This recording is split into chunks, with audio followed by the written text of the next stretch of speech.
नमस्कार दोस्तों, स्वागत है आपका मल्टीमीडिया गुरुजी यूट्यूब चैनल पर। मेरा नाम है सुनील कुमार और आज हम बनाने जा रहे हैं 3D Max के अंदर एक मेटल गेट, वो भी लाइन की हेल्प से। तो टाइम ना वेस्ट करते हुए चलिए दोस्तों शुरू करते हैं और ओपन करते हैं 3D Max 2017। दोस्तों, अपनी प्रीवियस वीडियो के अंदर मैंने आपको लाइन के थोड़े बहुत यूजेस के बारे में बता दिया था, तो आज उसी का इस्तेमाल करके हम इस गेट को क्रिएट करने वाले हैं। साथ के साथ सबसे पहले मैं आपको बताऊंगा कि गेट को या इस टाइप के ऑब्जेक्ट को क्रिएट करने के लिए हमें रेफरेंस की रिक्वायरमेंट पड़ती है। अपनी इमेजिनेशन से हम इस टाइप के ऑब्जेक्ट नहीं बना पाते। तो इस वीडियो में सबसे स्टार्टिंग में मैं आपको यही बताने वाला हूँ कि इमेज की रेफरेंस को अपने व्यू पोर्ट पे कैसे सेट करा जाता है। तो इसके लिए सबसे पहले हम प्लेन का इस्तेमाल करेंगे। फ्रंट व्यू पर मैं इस प्लेन को क्रिएट कर देता हूँ। प्लेन को क्रिएट करने के बाद जो रेफरेंस हम यहाँ पे सेट करने वाले हैं, उस रेफरेंस का सबसे पहले डायमेंशन पता करा जाता है। तो मैं अपनी इमेज पे चले जाता हूँ। ये मेरी इमेज है जिसे मैं लाइन टूल की हेल्प से क्रिएट करने वाला हूँ। तो इस इमेज पर राइट क्लिक करके मैं चले जाऊंगा फाइल इंफॉर्मेशन के अंदर। तो यहाँ पे जो इसका डायमेंशन शो कर रहा है वो है 800 बाय 444। तो यहाँ पे 800 ऑब्वियसली इसकी विड्थ होएगी और 444 इसकी लेंथ होएगी। तो इसी चीज को ध्यान में रखते हुए यहाँ पर हम मॉडिफाई के अंदर चले जाएंगे और इस प्लेन का साइज भी हम उसी के अकॉर्डिंग रखेंगे। तो इसका साइज हम कर देते हैं 444 बाय 800। देन इसके अंदर सेगमेंट की कोई रिक्वायरमेंट नहीं है, तो मैं इसे 1 बाय 1 ही रखूंगा। और फ्रंट व्यू पर अब हमारा ये प्लेन ऐसा दिखाई दे रहा है। अब इसमें F4 प्रेस कर दूंगा क्योंकि अभी ये व्यू पोर्ट वायर फ्रेम के अंदर है, या फिर यहाँ पे वायर फ्रेम पे क्लिक करके इसे मैं क्लिक कर दूंगा डिफॉल्ट शेडिंग के अंदर। तो हमारा व्यू यहाँ पे दिखने लग गया है। अब हम M प्रेस करेंगे, लेकिन हमारे 3D Max के अंदर 2017 में जो मटेरियल है वो फिजिकल मटेरियल के अंदर बाय डिफॉल्ट शो कर रहे हैं। तो इसे सबसे पहले मैं स्टैंडर्ड मटेरियल के अंदर कन्वर्ट करूंगा। देन उसके बाद इसमें गेट की इमेज इंपोर्ट करेंगे। तो यहाँ पे फिजिकल मटेरियल शो कर रहा है, जिसपे क्लिक करने के बाद मैं इसे क्लिक करूंगा स्टैंडर्ड पे। ऑप्शन को ओके करने के लिए या तो आप नीचे ओके का बटन प्रेस कर सकते हैं, या फिर इसी ऑप्शन को डबल क्लिक करके भी अपने ऑप्शन को अप्लाई कर सकते हैं। तो अब ये हमारा स्टैंडर्ड मटेरियल बन चुका है। अब इसके अंदर हम डिफ्यूज में जाएंगे। डिफ्यूज के आगे जो नन का ये आइकन शो कर रहा है, इसके थ्रू आप मैप्स को इंपोर्ट कर सकते हो। तो यहाँ पे हम क्लिक करेंगे तो आपको एक लिस्ट दिखाई देगी। इस लिस्ट के अंदर टॉप में जाएंगे तो आपको बिटमैप का ऑप्शन दिखाई देगा। इसके थ्रू हम टेक्सचर को इंपोर्ट कर सकते हैं। तो यहाँ पे भी मैं डबल क्लिक करूंगा और अपनी इमेज के अंदर चले जाऊंगा। यहाँ पे इमेज को सिलेक्ट करा, देन ओपन। तो यहाँ पर आपको टेक्सचर दिखाई दे रहा है लेकिन रिपीट के अंदर है। तो इसको इसके एक्चुअल साइज के अंदर कैसे लेकर आएंगे? हमने जो प्लेन क्रिएट करा है उसी प्लेन के साइज में हम इस टेक्सचर को भी साइज देने वाले हैं। तो यहाँ पे इसका साइज शो कर रहा है अभी 100 बाय 100, जो कि स्क्वायर शेप के अंदर है। लेकिन जो हमने इमेज इंपोर्ट करी थी वो वाइड के अंदर है, यानी कि विड्थ उसकी ज्यादा है और हाइट कम है। तो यहाँ पे विड्थ मैं इसकी कर दूंगा 800 और हाइट इसकी कर दूंगा 444, जो कि हमारी मॉडल की रिक्वायरमेंट थी। तो यहाँ पे हमने इस इमेज को ले लिया है। देन यहाँ पे असाइन मटेरियल टू सिलेक्शन और show shaded material in view port. अब दोस्तों, इसके अंदर एक चीज का ध्यान रखना, अगर आप मटेरियल बना रहे हो तो उसमें सिर्फ आपको असाइन करने की रिक्वायरमेंट होती है। लेकिन अगर आप टेक्सचर को इंपोर्ट करते हो या आपका मटेरियल टेक्सचर से लिंक्ड है, तो उस टेक्सचर को विजिबल करने के लिए आपको show shaded material in view port को ऑन करना होता है। तो यहाँ पे हमने ऑप्शन को ऑन कर दिया है और हमारा टेक्सचर यहाँ पे शो करने लग गया है। देन अब हम इस मटेरियल को क्लोज कर देंगे और यहाँ पे फ्रंट व्यू पर हमारा ये ऑप्शन अब शो करने लग गया है। अब हमें क्या करना है, टॉप व्यू पर जाना है और वाई एक्सिस के अंदर इसे थोड़ा सा मैं बैक कर दूंगा, क्योंकि जब भी हम मॉडल क्रिएट करते हैं वो हमेशा जीरो सरफेस के अंदर क्रिएट होता है। तो हम प्लेन को थोड़ा सा बैक में ही रखेंगे ताकि जो हमारा मॉडल है वो कहीं भी इस इमेज के साथ या इस प्लेन के साथ डिसॉल्व ना हो। तो अब जैसे कि आपको यहाँ पे दिखाई दे रहा है कि यहाँ पे ग्राफ भी इंक्लूड हो चुका है, तो जी प्रेस करके मैं इस ग्राफ को हटा दूंगा। देन ऑल्ट W का इस्तेमाल करके मैं इस व्यू पोर्ट को लार्ज कर दूंगा ताकि आप पूरे प्रीव्यू को बहुत ही अच्छे से देख सके। देन चले जाता हूँ मैं यहाँ पे क्रिएट में, शेप्स के अंदर स्प्लाइन में, और यहाँ पे यूज करूंगा लाइन टूल। अब एक कॉर्नर से स्टार्ट कर देते हैं। ये जो हमारा कॉर्नर का ऑब्जेक्ट है ये एक स्क्वायर बॉक्स के अंदर होएगा जो कि सिलेंड्रिकल शेप में टॉप पे जा रहा है। तो इसके लिए सिंपल सिंपल मैं एक लाइन ही क्रिएट करने वाला हूँ यहाँ पे सेंटर में, टॉप से लेकर बॉटम तक। लेकिन मुझे ये लाइन स्ट्रेट लेकर जानी है तो मैं इसके लिए शिफ्ट का इस्तेमाल करूंगा। शिफ्ट प्रेस करने के बाद ये लाइन बिल्कुल स्ट्रेट क्रिएट होएगी, तो मैं इसे बॉटम तक क्रिएट कर देता हूँ। देन राइट क्लिक करके मैं इस लाइन के लिंक को खत्म कर दूंगा। तो यहाँ पे स्ट्रेट लाइन हमारी बन चुकी है। अब इसको हम डेप्थ कैसे देंगे, यहाँ पे रेंडर ऑप्शन के अंदर चले जाते हैं। रेंडर ऑप्शन के अंदर enable in render, enable in viewport on कर देंगे। इसको मैं रखूंगा रेक्टेंगुलर शेप, और यहाँ पे जो इसकी लेंथ है उसको मैं इंक्रीज करके देखता हूँ अभी मैनुअली। यहाँ पे लेंथ को इंक्रीज करने पर कुछ पता नहीं चल रहा है, तो विड्थ को इंक्रीज करते हैं। विड्थ का साइज मेरे हिसाब से यहाँ पे 15 तक जाना चाहिए, जैसा कि व्यू पोर्ट के अंदर भी शो कर रहा है। तो यहाँ पे मैं 15 बाय 15 यानी कि स्क्वायरिश शेप दे दूंगा, और बाकी जो इसकी लेंथ है वो लेंथ लाइन की लेंथ के अकॉर्डिंग क्रिएट हुई है। अब अगर मुझे इसे कस्टमाइज करना पड़े, यानी कि टॉप पर जैसे थोड़ी सी लेंथ मुझे इसकी कम करनी है, तो उसके लिए मैं मॉडिफाई के अंदर चले जाऊंगा, और यहाँ पे लाइन को कस्टमाइज करने के लिए हमें ये 3 ऑप्शन भी मिलते हैं। तो यहाँ पे वर्टेक्स पे क्लिक करूंगा और आपको एक पीला सा छोटा सा डॉट दिखाई दे रहा होगा। अगर मैं F3 से वायर फ्रेम के अंदर जाऊंगा तो भी आपको ये डॉट शो करेगा। तो इस डॉट के इस्तेमाल से आप अपनी स्ट्रेट लाइन को जैसे चाहे वैसे पोजीशन और कस्टमाइजेशन दे सकते हो। तो यहाँ पे मैंने इसे थोड़ा सा नीचे मूव कर दिया है, देन वापस से वर्टेक्स ऑफ कर दिया है। इसके जो कंट्रोल है वो 1 2 3 ये हमारे शॉर्टकट कीज है, इसके थ्रू आप इसे कंट्रोल कर सकते हो। अगर फॉर एग्जांपल आप लाइन से वर्टेक्स में गए हो तो आप 1 प्रेस करोगे, और अगर आपको वर्टेक्स से दोबारा लाइन में आना होगा तो आप दोबारा 1 प्रेस करोगे। तो यहाँ पे हमारा ये ऑप्शन अब ऑफ हो चुका है। अब दोबारा से ऊपर मुझे एक गुंबद गोल टाइप की एक शेप देनी है, तो इसके लिए भी हम लाइन का ही इस्तेमाल करेंगे। तो यहाँ पे दोबारा से क्रिएट में चले जाते हैं लाइन के अंदर, लेकिन इसमें enable in render, enable in viewport मुझे इसकी रिक्वायरमेंट नहीं है, क्योंकि यहाँ पर हम डिफरेंट ऑप्शन का इस्तेमाल करेंगे। तो सबसे पहले टॉप पर क्लिक करते हैं और सिंपल क्लिक प्रेस करके मैं ड्रैग करूंगा। तो यहाँ पे मुझे कर्व नहीं शो कर रहा है, लेकिन मुझे इस शेप को कर्व में बनाना है। तो सबसे पहले तो मैं डिलीट का इस्तेमाल करके इस लाइन को हटा देता हूँ, और दोबारा से क्रिएट ऑप्शन में यहाँ पे बॉटम में जाऊंगा। तो एक तो इंटाइल टाइप यहाँ पे शो कर रहा है, और दूसरा है ड्रैग टाइप। ड्रैग टाइप को मैं कर देता हूँ स्मूथ या बेजियर। तो बेजियर पे मैंने क्लिक करा हुआ है। देन अब क्रिएट करके देखते हैं इस शेप को। अब मेरी ये शेप कर्व में क्रिएट हो रही है, तो मुझे कंप्लीटली शेप नहीं बनानी है, सिर्फ हाफ शेप यहाँ पे क्रिएट करनी है। तो मैंने एक कर्व दे दिया है, सेकंड भी यहाँ पे ऑटोमेटिकली कर्व बन रहा है, तो मैं इसको कंटिन्यू रखूंगा और यहाँ पे भी कंटिन्यू रखूंगा कर्व को, और उसके बाद नीचे ले जाके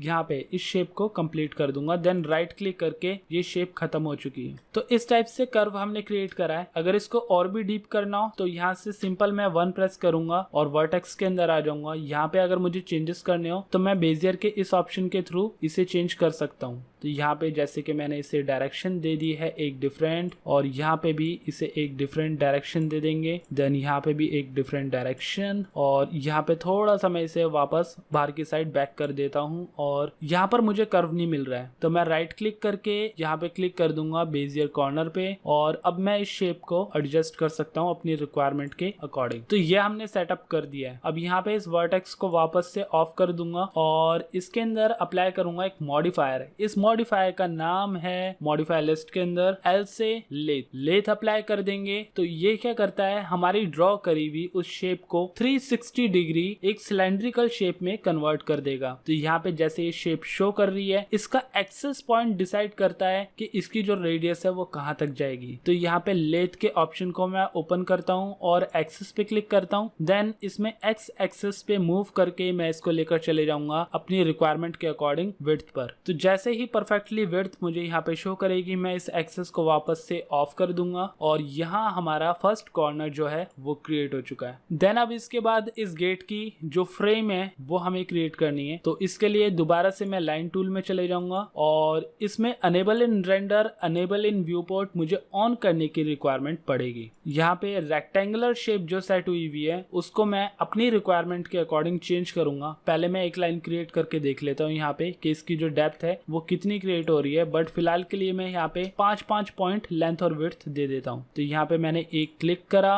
और मेरे हिसाब से परफेक्टली साइज आ गया है, इसमें कोई चेंजेस करने की जरूरत नहीं है। अब ऐसे ही सिंपल प्रेस करके रखना है, देन ड्रैग करना है और ये कर्व अपनी रिक्वायरमेंट के अकॉर्डिंग क्रिएट होएगा। बट अगर इसमें कोई चेंजेस की रिक्वायरमेंट पड़ती भी है तो लाइन क्रिएट होने के बाद हम उसमें चेंजेस कर सकते हैं। तो यहाँ पे सिंपल एंड तक मैं इसको ड्रैग करूंगा और यहाँ पे शेप को परफेक्ट करने की कोशिश करूंगा। तो यहाँ पे शेप हमारी कंप्लीट हो चुकी है, लेकिन यह है कि एक बारी अगर हमने कर्व कर दिया तो दूसरी शेप भी हमारी कर्व ही जाएगी। इसको ब्रेक करने के लिए जो हमारा प्रोसीजर है वो ऑब्जेक्ट को कंप्लीट करने के बाद ही हमें शो करेगा। तो ऐसे ही मैं सिंपल नीचे क्लिक कर देता हूँ जहां पर मुझे इस लाइन का दूसरा कॉर्नर देना है। तो ये कॉर्नर हम सेट कर चुके हैं। देन इसके बाद यहाँ पे शिफ्ट प्रेस करके स्ट्रेट लाइन को और आगे लेकर चले जाएंगे और देन यहाँ से स्ट्रेट लाइन वापस से ऊपर और स्टार्टिंग पॉइंट से एंडिंग पॉइंट को मैं जोड़ दूंगा। देन यहाँ पे यस करना है। अब इस प्रॉब्लम वाले पॉइंट को हमें सॉल्व करना होगा। तो इसके लिए मैं 1 प्रेस करूंगा। अब हम लाइन के वर्टेक्स के अंदर आ चुके हैं और यहाँ पे वर्टेक्स हमारा सिलेक्टेड है। अभी हम बेजियर के अंदर है तो यहाँ पे राइट क्लिक करके चले जाएंगे बेजियर कॉर्नर के अंदर। ओके, तो यहाँ पे बेजियर कॉर्नर पहले से ही सिलेक्टेड है, तो सिर्फ हमें ये रिक्वायरमेंट है कि हमें इसे एरो को मूव करके वापस पीछे लेकर आना है, या फिर हल्का सा पहले मैं वाई एक्सिस में इसे टॉप पर उठा देता हूँ और उसके बाद इसे मूव करके अब मैं अपनी रिक्वायरमेंट के अकॉर्डिंग मूव कर सकता हूँ। अब इसके अंदर मूव करने की एक प्रॉब्लम है, मैं आपको दिखा दूं कि अगर आप यहाँ पे एरो के अंदर वाई एक्सिस को हिलाओगे तो जो इसका कर्सर पॉइंट है वो भी सिर्फ वाई एक्सिस के अंदर ही मूव होएगा। जैसे कि मैं इसे राइट में पुश कर रहा हूँ लेकिन ये राइट में पुश नहीं हो रहा है, यानी कि एक्सिस में नहीं जा रहा है, ये सिर्फ वाई एक्सिस के अंदर ही मूव हो रहा है। तो सबसे पहले वाई एक्सिस को मैं एडजस्ट कर देता हूँ। देन इसके बाद एक्स एक्सिस को मूव करके देखूंगा और उसके बाद यहाँ पे एक्स एक्सिस को हम एडजस्ट कर सकते हैं। तो ये लाइन हमारी यहाँ पे स्ट्रेट हो चुकी है। तो इस तरह से फाइनली हमारी एक शेप यहाँ पे सेट हो गई है। अब इसको हम क्या करेंगे, यहाँ पे जो इसकी लेंथ है, इसकी लेंथ को मैं थोड़ा सा इंक्रीज कर दूंगा क्योंकि इसके अंदर हमें डिजाइन भी ऐड करना है। यहाँ पे मैं इसकी लेंथ को लेकर चले जाता हूँ 10। विड्थ हमारी 5 ही रहेगी लेकिन लेंथ यहाँ पे 10 चले जाएगी। तो दोबारा से इस लाइन पे क्लिक करके मैं इस ऑप्शन को ऑफ कर दूंगा। तो यहाँ पे हमारा फ्रेम भी अब कंप्लीट हो चुका है। ऐसी ही एक स्ट्रिंग यहाँ पे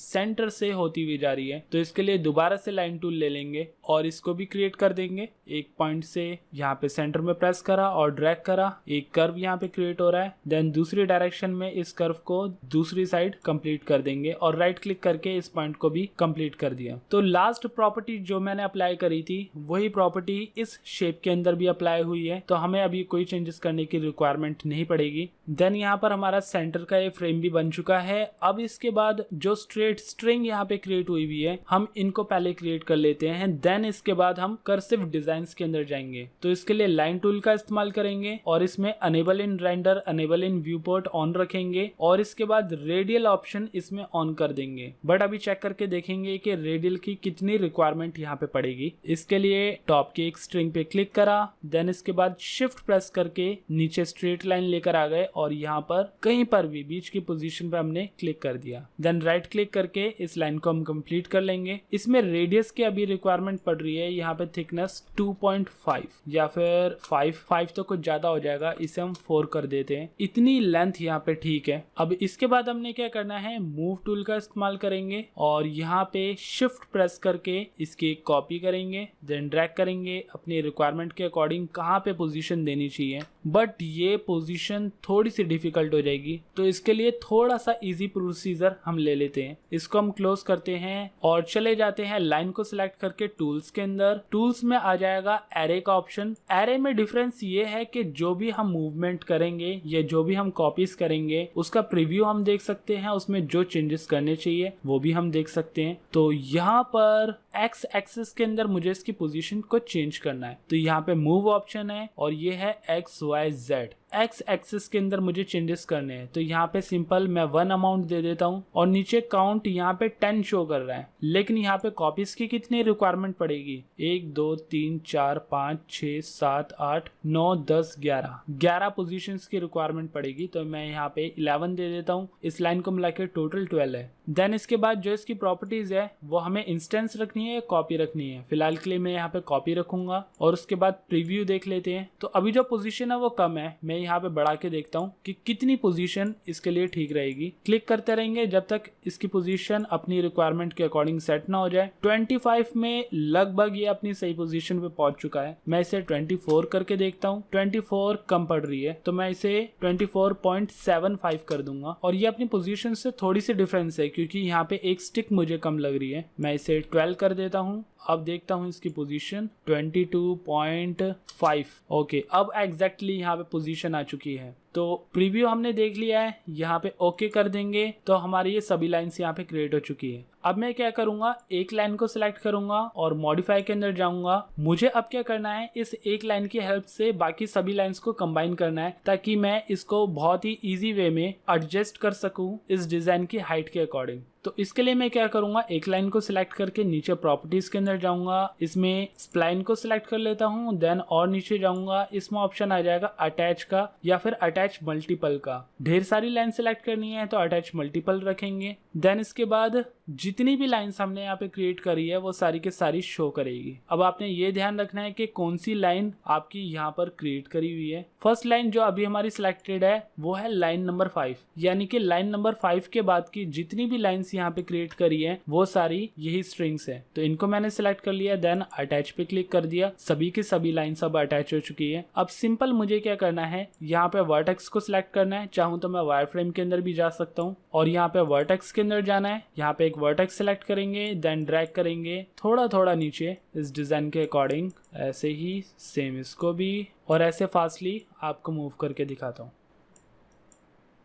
तो यहाँ पे सारी एडजस्टमेंट हो चुकी है। वर्टेक्स को ऑफ कर देते हैं, देन वायर फ्रेम को भी ऑफ कर देते हैं और अपने इस प्रीव्यू को देखेंगे। तो अभी फिलहाल हमारे जो बेस स्ट्रक्चर है वो यहाँ पे क्रिएट हुआ है। नीचे भी जो लाइन है उसको भी हम कस्टमाइज कर सकते हैं क्योंकि इसमें एक स्ट्रिंग को छोड़कर एक स्ट्रिंग जो हमारी है वो थोड़ी ज्यादा लेंथ में है। तो यहाँ पे 1 प्रेस करके इसकी भी लेंथ को हम नीचे तक लेकर जा सकते हैं, या चाहे तो मल्टीपल सिलेक्शन कर लेते हैं। एक स्ट्रिंग मैंने सिलेक्ट करी हुई है, वायर फ्रेम के अंदर चले जाएंगे और यहाँ पे कंट्रोल की हेल्प से एक एक स्ट्रिंग को छोड़कर सिलेक्ट कर लेंगे। तो ये हमने सिलेक्ट कर लिया, वापस से वायर फ्रेम एग्जिट कर दिया और इसकी लेंथ को कर दिया नीचे। तो अभी फिलहाल के लिए हमारा इतना डिजाइन बन चुका है। बाकी की डिजाइनिंग हम नेक्स्ट वीडियो के अंदर कंटिन्यू करेंगे। सो आई होप दोस्तों आपको मेरी ये वीडियो पसंद आई होगी। अगर पसंद आई तो इस वीडियो को लाइक, शेयर एंड कमेंट करें, और अगर आपने अभी तक मेरे चैनल सब्सक्राइब नहीं करा है तो सब्सक्राइब करें और प्रेस करें साथ में बने बेल आइकन को, ताकि टाइम टू टाइम होने वाले अपडेट आपके पास पहुंचे सबसे पहले। तो मिलते हैं दोस्तों अगली वीडियो में इसी टॉपिक के साथ।